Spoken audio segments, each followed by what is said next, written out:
Hey there.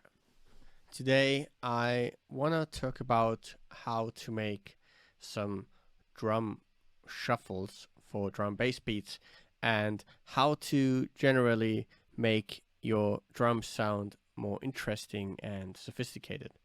So, right now we do have a simple loop we've just made by adding a kick, a snare,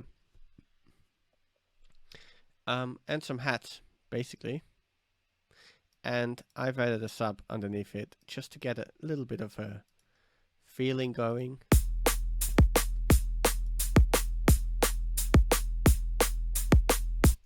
So what I really love doing is, for example, adding a change after 4 bars or 8 bars.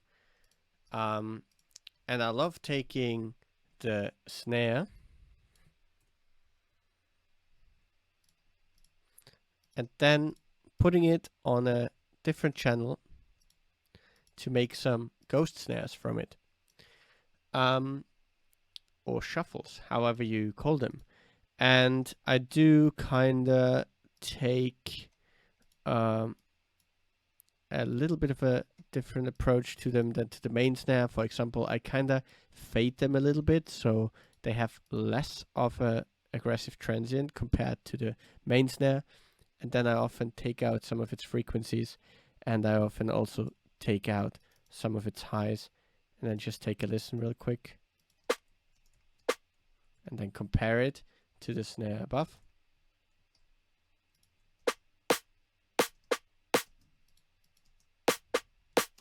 Yeah, and that's already a good way of kinda making a shuffle sound work.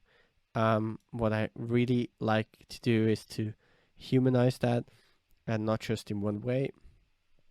One way you can humanize it is by taking each individual sample and treating it a little bit differently. So right now, for example, we could also consolidate that so that kind of stays as it is. And then we can, for example, turn that down a little bit and turn that down a little bit more.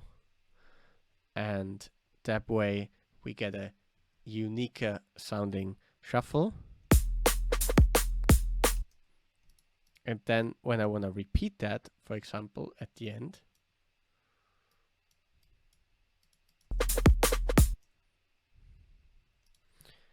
then I want to, for example, have the last sample be even quieter and maybe even shorter and have a bit of a different attack, just so it sounds like it's really a little bit of a different sound. What can also help is like micro pitch it by like a few cents. Kind of get a bit of a different vibe from it. And then if you repeat it, you can go in again and just basically do that again. Treat it a little bit differently each time. Have that one go a little bit up and down, and that one maybe a little bit up this time, and do that. And last one is has just a little bit of a different fade. That way you kind of create a more realistic shuffle. So the next thing you can do is add these ghost notes that are really small, that just aid the beat a little bit. So you can kind of add those in between. And sometimes it's wise to make them even more quiet, to kind of just be this nice extra thing you add to your beat. Kind of makes it groove along.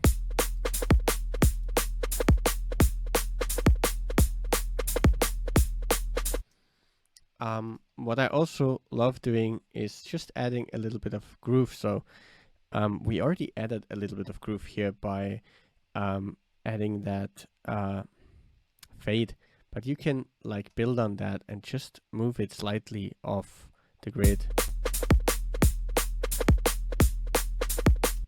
And the more you do that, the more extreme it gets, and sometimes it's too much, so you just try around.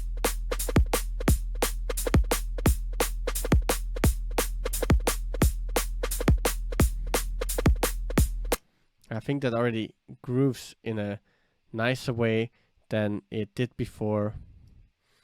There's another thing you can do.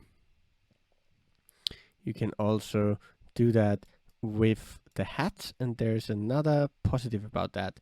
Like just moving them ever so slightly off grid will make just a little bit more room for the transients of the snare and the kick. So it's a good thing either way.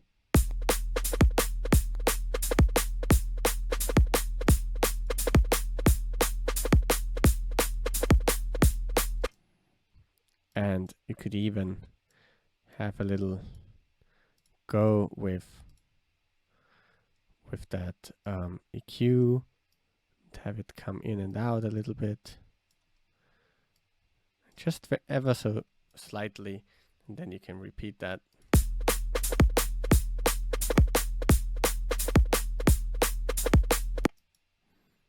Do it the same with, we can do the same with that.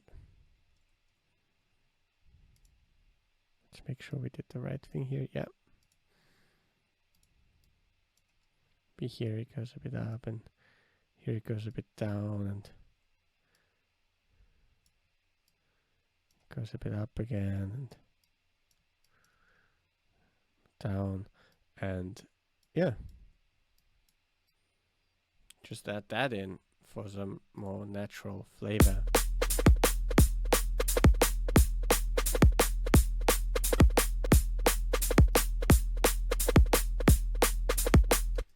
And that's also something I really love doing with shakers. So what I do is I take a clean noise sample,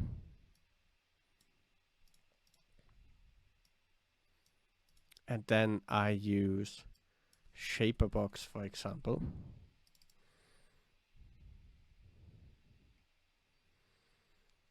and just choose one of the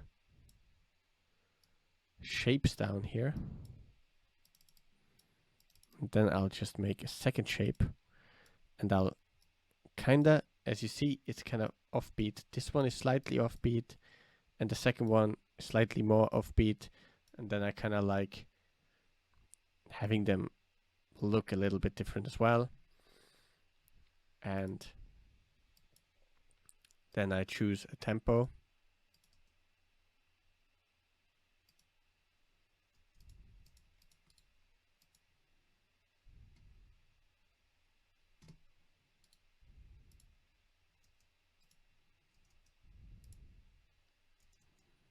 I don't know why I'm hearing no sound right now. Ah, it was on audio trigger. Automatically. You have to put it on sync. And then it's already a little bit more shuffled than your average shaker made from just a normal LFO, because they're slightly offbeat here, and it makes for a nicer groove.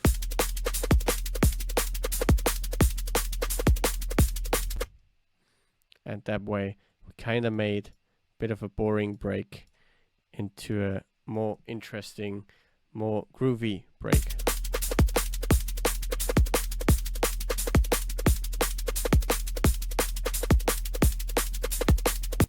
And you can do the same with the kicks and so on, and sometimes with the snare, and have a go with that, just slightly moving things away, or do that with hi-hat samples as well. You can, for example, use a hi-hat sample, make a really short one, and do the classic drum bass rhythm, but also just put that slightly off beat. and you get a more groovy sound. You can actually do that a lot more crazy, and it's done a lot in hip hop, where you got like a really shuffled head groove, for example, and it makes for that swing. So yeah, hope that helped you out in some shape or form, and peace out.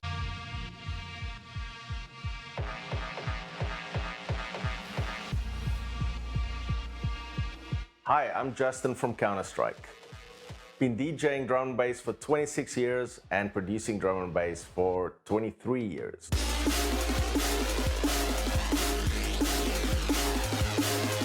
I'll take you through the process of how to make a drum and bass track from start to finish. We'll be working on mean sounding snares, nasty bass, risers, impacts, and everything in between. Finally, there will be arrangement, mixing, and mastering. I will also give you some tips on how not to get stuck and finish your songs. Hi, this is Counter-Strike, and this is my drum and bass production course with D&B Academy.